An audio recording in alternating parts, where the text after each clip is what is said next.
Hi ಎಲ್ಲರಿಗೂ ನಮಸ್ಕಾರ. ಇವತ್ತು ನಾನು ರವೆ ಹೋಳಿಗೆ ಹೆಂಗೆ ಮಾಡೋದಂತ ಹೇಳ್ಕೊಡ್ತಾ ಇದ್ದೀನಿ. ಯಾರಾದರೂ ಹೊಸವಾಗಿ ಬೇಳೆ ಹೋಳಿಗೆ ಮಾಡ್ಲಿಕ್ಕೆ ಬರದೇ ಇದ್ದವರು ಈ ರವೆ ಹೋಳಿಗೆನ ಮಾಡ್ಬೋದು ನೋಡಿ. ಈಗ ನಾವು ಹಿಟ್ಟು ರೆಡಿ ಮಾಡ್ಕೊಳ್ಳೋಣ.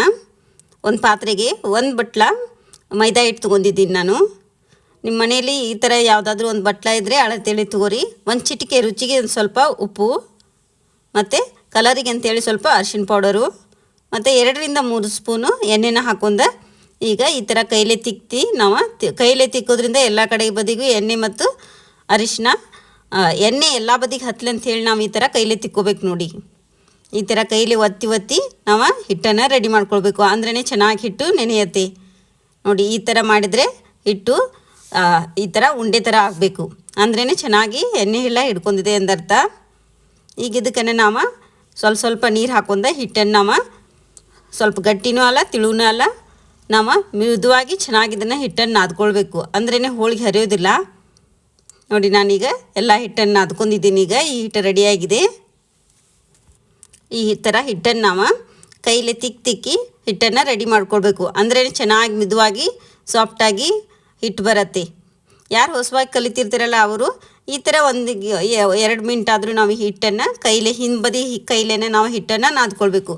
ಅಂದ್ರೇ ಈ ಹೋಳಿಗೆ ಹಿಟ್ಟು ಚೆನ್ನಾಗಿ ರೆಡಿಯಾಗಿದೆ ಎಂದರ್ಥ ನೋಡಿ. ಈ ಥರ ನಾದ್ಕೊಂಡ ಈಗ ಒಂದು ಬಟ್ಲ ತೊಗೊಂಡು ನಾನು ಇದನ್ನು ಮುಚ್ಚಿಡ್ತೀನಿ.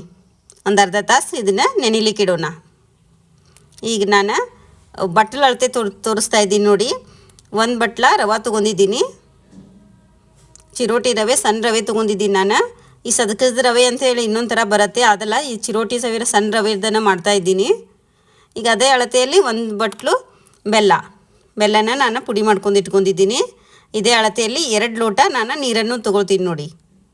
ಒಂದು ಪಾತ್ರೆ ತೊಗೊಂಡೆ ಅದು ನಾನೇನು ರವೆ ಮತ್ತು ಬೆಲ್ಲ ತೊಗೊಂಡಿದ್ದೀನಲ್ಲ ಅದೇ ಅಳತೆಯಲ್ಲಿ 1 ಕಪ್ ರವೆ ತೊಗೊಂಡ್ರೆ 2 ಲೋಟ ಬಟ್ಲು ನೀರನ್ನು ಹಾಕ್ಕೊಳ್ಬೇಕು. ಈಗ ಇದಕ್ಕನ್ನು ನಾನು ಏನು ಬೆಲ್ಲ ಇಟ್ಕೊಂಡಿದ್ದೀನಲ್ಲ ಆ ಬೆಲ್ಲ ಹಾಕ್ಕೊಂಡು ಈ ಥರ ನಾವು ಇದನ್ನು ಮಿಕ್ಸ್ ಮಾಡ್ಕೊಳ್ತಿರ್ಬೇಕು ನೋಡಿ. ಬೆಲ್ಲ ಕರಗಲಿ ಅಂಥೇಳಿ ಈ ಥರ ನಾನು ಮಿಕ್ಸ್ ಮಾಡ್ಕೊಳ್ತಾ ಇದ್ದೀನಿ ನೋಡಿ. ಈಗ ಬೆಲ್ಲ ದಪ್ಪಿದ್ರೆ ನೀವು ಸಣ್ಣಗೆ ಕಟ್ ಮಾಡ್ಕೊಳ್ಬೋದು.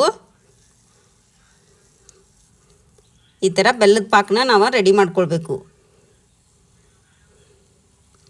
ಈಗ ಇದಕ್ಕನ್ನು ಇದು ಬೆಲ್ಲದ ಪಾಕ ಕುದಿಯೋ ಒಳಗಾಗ್ಯದ ನಾನು ಇದಕ್ಕೆ ಮಸಾಲೆ ಮಾಡ್ಕೊಳ್ಳೋಣ.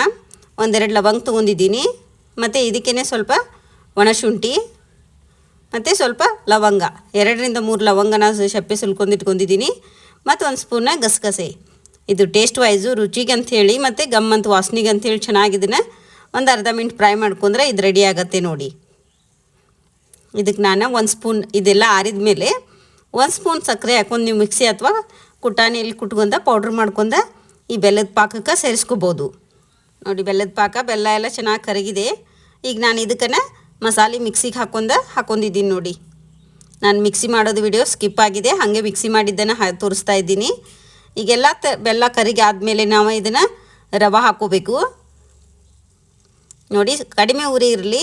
ನಾವು ಈಗ ರವೆ ಹಾಕೊಂಡ್ಮೇಲೆ ಇದನ್ನು ಕೈ ಬಿಡದೆ ಈ ಥರ ನಾವು 1-2 ಮಿನಿಟ್ ಅಥವಾ ಈ ಥರ ಮಿಕ್ಸ್ ಮಾಡ್ತಾ ಇರಬೇಕು ಕಡಿಮೆ ಉರಿಯಲ್ಲಿ. 2 ಮಿನಿಟಿಗೆ ಅಂದರೆ ಇದು ಗಟ್ಟಿಗಾಗೋ ಚಾನ್ಸಸ್ ಇರುತ್ತೆ. ಈ ಥರ ಅಂದರೆ ಗಂಟಾಗೋ ಚಾನ್ಸಸ್ ಆಗಿರುತ್ತೆ ಅಂಥೇಳಿ ನಾವು ಈ ಥರ ಕೈ ಬಿಡದನ್ನು ನಾವು ಮಿಕ್ಸ್ ಮಾಡ್ತಾ ಇರಬೇಕು. ಕಡಿಮೆ ಉರಿಯಲ್ಲಿ ಈ ಥರ ನಾವು ಮಿಕ್ಸ್ ಮಾಡ್ಕೋದ್ರಿಂದ ಗಂಟು ಆಗಲ್ಲ ಮತ್ತು ಅದು ಚೆನ್ನಾಗಿ ಬೇಯುತ್ತೆ. 2 ಮಿನಿಟಿಗೆ ಅಂದರೆ ಇದು ಗಟ್ಟಿಗೆ ಆಗತ್ತೆ ನೋಡಿ. ಈ ಥರ ನಾವು ಈಗ ನೀರು ಮೇಲ್ಗಡೆ ಬರುತ್ತೆ ಅಂತಂದಾಗ ನೋಡಿ ರವೆ ಗಟ್ಟಿ ಆಗ್ತಾಯಿದೆ. ಈಗ ಈ ಥರ ನಾವು ಕೈ ಬಿಡದೆ ಈ ಥರ ಮಿಕ್ಸ್ ಮಾಡ್ತಾ ಇರಬೇಕು. ಈಗ ಗಟ್ಟಿ ಆಯ್ತಿದ್ದು.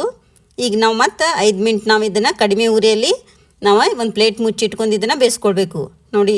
5 ಮಿನಿಟ್ ಆದಮೇಲೆ ಈ ಥರ ಚೆನ್ನಾಗಿ ರೆಡಿಯಾಗಿದೆ. ಇದು ರವೆ ಹೂರ್ಣ ಚೆನ್ನಾಗಿ ರೆಡಿಯಾಗಿದೆ ನೋಡಿ. ಈ ಥರ ನಾವು ಮಿಕ್ಸ್ ಮಾಡ್ತಾ ಇರಬೇಕು. ಗಂಟದು ಇದ್ರೆ ನೋಡ್ಕೊಳ್ಬೇಕು. ಗಂಟಿಲ್ಲ ನೋಡಿ. ಈಗ ಈ ಥರ ಅಂದ್ರೇ ಹೋಳಿಗೆ ಹರಿಯೋದಿಲ್ಲ ಮತ್ತು ತುಂಬಲಿಕ್ಕೂ ಚೆನ್ನಾಗಿದು ಆಗುತ್ತೆ ನೋಡಿ. ಈ ಥರ ತಳ ಬಿಡ್ತದೆ ಅನ್ನುವಾಗನ ತಳ ನೋಡಿ, ಈ ಥರ ತಳ ಹತ್ತಿದೆ ಅನ್ನುವಾಗನ ನಾವು ಗ್ಯಾಸ್ ಆಫ್ ಮಾಡಿ ಇದನ್ನು ಆರ್ಲಿಕ್ಕೆ ಇಟ್ಕೋಬೇಕು ನೋಡಿ. ಒಂದು ಪ್ಲೇಟ್ ಮುಚ್ಚಿ ನಾವು ಇದನ್ನು ಒಂದು 10 ಮಿನಿಟ್ ಹಾಗೆ ಇಡೋಣ ನೋಡಿ. 10 ಮಿನಿಟ್ ಪ್ಲೇಟ್ ಮುಚ್ಚಿ ಇಟ್ಟಿದ್ದೆ. ಈಗ 10 ಮಿನಿಟ್ ಆಗಿದೆ ನೋಡಿ. ನಾನು ತೆಗೆದು ತೋರಿಸ್ತಾ ಇದ್ದೀನಿ. ಚೆನ್ನಾಗಿ ರೆಡಿಯಾಗಿದೆ ಈಗ ಹೂರ್ಣ ನೋಡಿ. ರವೆ ಹೂರ್ಣ ಚೆನ್ನಾಗಿ ರೆಡಿಯಾಗಿದೆ. ಈಗ ಇದನ್ನು ನಾವು ಒಂದು ಪಾತ್ರೆಗೆ ಹಾಕೊಂಡ ಈಗ ಇದನ್ನು ಸ್ವಲ್ಪ ನಾವು ನಾದ್ಕೊಳ್ಬೇಕು ಹೂರ್ಣನ. ಗಂಟು ಇದ್ದರೆ ಅಥವಾ ಏನಾದರೂ ನಮ್ಗೆ ನೋಡಿ ಚೆನ್ನಾಗಿ ಹದವಾಗಿ ಬರುತ್ತೆ. ಸ್ವಲ್ಪ ನಾದೋದ್ರಿಂದ ಈ ರವೆ ಹೂರ್ಣ ಚೆನ್ನಾಗಿ ನಮ್ಗೆ ತುಂಬಲಿಕ್ಕೂ ಚೆನ್ನಾಗಿ ಈಸಿ ಆಗುತ್ತೆ. ಈ ಥರ ನಾವು ಗೋಧಿ ಹಿಟ್ಟು ನಾದ್ತೀವಲ್ಲ ಆ ಥರ ನಾವು ಇದನ್ನು ನಾದ್ಕೊಳ್ಬೇಕು. ನೋಡಿ ರೆಡಿ ಆಗಿದೆ, ಇದು ಕರೆಕ್ಟ್ ಪರ್ಫೆಕ್ಟ್ ಆಗಿದೆ. ಇದೇ ಅಳತೆಯಲ್ಲಿ ಮಾಡಿ. ನಾನು ಮಸಾಲೆ ಐಟಮ್ ಹೇಳುವಾಗ ಏಲಕ್ಕಿನ ಲವಂಗ ಅಂತ ಹೇಳಿದ್ದೀನಿ. 2 ರಿಂದ 3 ಏಲಕ್ಕಿನ ತೊಗೊಂಡಿದ್ದೀನಿ.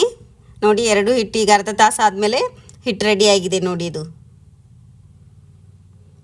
ನೋಡಿ ಈ ಹಿಟ್ಟು ಎಷ್ಟು ಚೆನ್ನಾಗಿ ನೆನೆದಿದೆ. ಈ ಥರ ಹಿಟ್ಟು ನೆನೆದಿರಬೇಕು. ಈಗ ಹೊಸವಾಗಿ ಮಾಡೋರು ಸ್ವಲ್ಪನೇ ಗಟ್ಟಿನೇ ಇರಲಿ ಹಿಟ್ಟು, ಅಂದ್ರೇ ಚೆನ್ನಾಗಿ ಹೋಳಿಗೆ ಹರಿಯೋದಿಲ್ಲ. ನೋಡಿ ನಾನೀಗ ಎಣ್ಣೆ ಕಾಯ್ಲಿಕ್ಕೆ ಇಡ್ತಿದ್ದೀನಿ. ಇದನ್ನು ಎಣ್ಣೆ ಒಳಗೆ ಡೀಪ್ ಫ್ರೈ ಮಾಡೋದ್ರಿಂದ ಇದನ್ನು ನಾವು 1 ವಾರದವರೆಗೆ ಇಟ್ಕೋಬೋದು. ಮತ್ತು ಒಂದು ಊರದಿಂದ ಇನ್ನೊಂದು ಊರಿಗೂ ತೊಗೊಂಡು ಹೋಗ್ಬೋದು ನಾವು. ನೋಡಿ ನಾನು ಇಲ್ಲಿ ಈಗ ಏನು ಇದು ಕನಕ ಅಂತೀವಿ ನಾವು, ಮೈದಾ ಹಿಟ್ಟು ತೊಗೊಂಡಿದ್ದೀನಿ. ಇದನ್ನು ನಾವು ಎಷ್ಟು ಉಂಡೆ ತೊಗೊಂಡಿರ್ತೀವಿ ಅದೇ ಅಳತೆಯಲ್ಲಿ ನಾವು ಈ ರವೆ ಹೂರ್ಣನೂ ತೊಗೋಬೇಕು.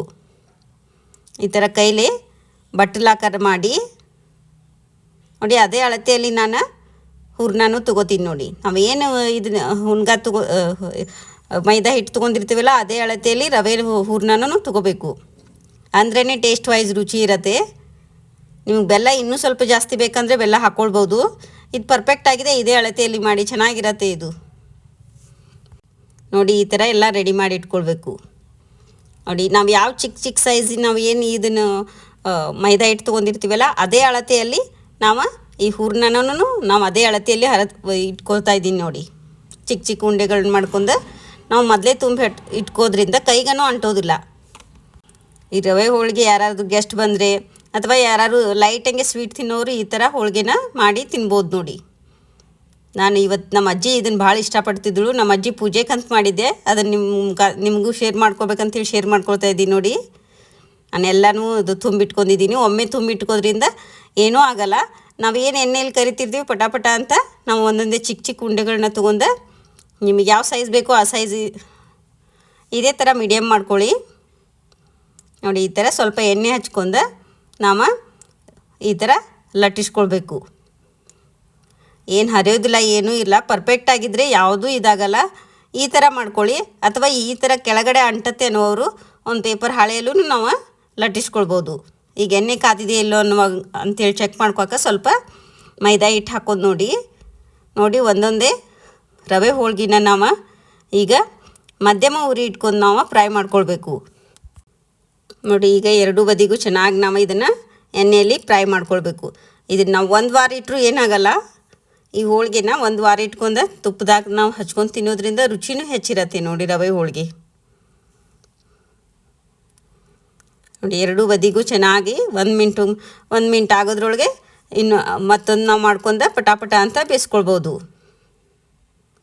ನೋಡಿ ನಾನಿಲ್ಲೆಲ್ಲ ರವೆ ಹೋಳಿಗೆನ ಬೇಯಿಸ್ಕೊಳ್ತಾ ಇದ್ದೀನಿ. ಈ ಪುರಿ ಥರ ಉಬ್ಬತ್ತೆ. ನೋಡಿ ಈ ಥರ ಸ್ವೀಟು ಕರೆಕ್ಟ್ ಇದೆ. ಒಂದು ಸಲ ನೀವು ಇದೇ ಅಳತೆಯಲ್ಲಿ ಮಾಡಿ ನೋಡಿ ಹೆಂಗೆ ಬಂದಿದೆ ಅಂತ ಕಮೆಂಟ್ ಮುಖಾಂತರ ತಿಳಿಸಿ. ಯಾರು ಬೇಳೆ ಹೋಳಿಗೆ ಮಾಡಲಿಕ್ಕೆ ಬರಲ್ಲ ಅನ್ನೋರು ಈ ಥರ ಹೋಳಿಗೆನ ನೀವು ಮಾಡ್ಕೊಳ್ಬೋದು. ನೋಡಿ ಇದೇ ಥರ ನಾವು ಸಜ್ಜಕದ ಹೋಳಿಗೆನೂ ಮಾಡ್ತೀವಿ. ಆ ಸಜ್ಜಕ ಅಂದರೆ ದಪ್ಪ ಬರುತ್ತೆ. ಅದನ್ನೊಂದು ಸಲ ತೋರಿಸ್ತೀನಿ ನಾನು ಮುಂದಿನ ದಿನಗಳಲ್ಲಿ. ಈ ರವೆ ಹೋಳಿಗೆ ತುಂಬಾ ಈಸಿಯಾಗಿ ಮತ್ತು ಪಟಾಪಟ್ ಅಂತ ಅರ್ಧ ತಾಸೊಳಗೆ ನಾವು ಮಾಡ್ಕೊಳ್ಬೋದು. ನೋಡಿ ಎಲ್ಲ ಹೋಳಿಗೆ ರೆಡಿಯಾಗಿದೆ. ಈಗ ನೀವು ಒಂದು ಸಲ ಟ್ರೈ ಮಾಡಿ ನೋಡಿ ಹೆಂಗೆ ಬಂದಿದೆ ಅಂತ ಕಮೆಂಟ್ ಮುಖಾಂತರ ತಿಳಿಸಿ. ಲೈಕ್ ಮಾಡಿ, ಶೇರ್ ಮಾಡಿ, ಸಬ್ಸ್ಕ್ರೈಬ್ ಮಾಡ್ಕೊಳ್ಳಿ. ಈ ರವೆ ಹೋಳಿಗೆನ ನಾವು ಬಿಸಿ ತುಪ್ಪದ ಜೊತೆ ತಿನ್ಬೋದು, ಹಾಗೇನೂ ತಿನ್ಬೋದು, 1 ವಾರದವರೆಗೂ ಇಡ್ಬೋದು. Thank you.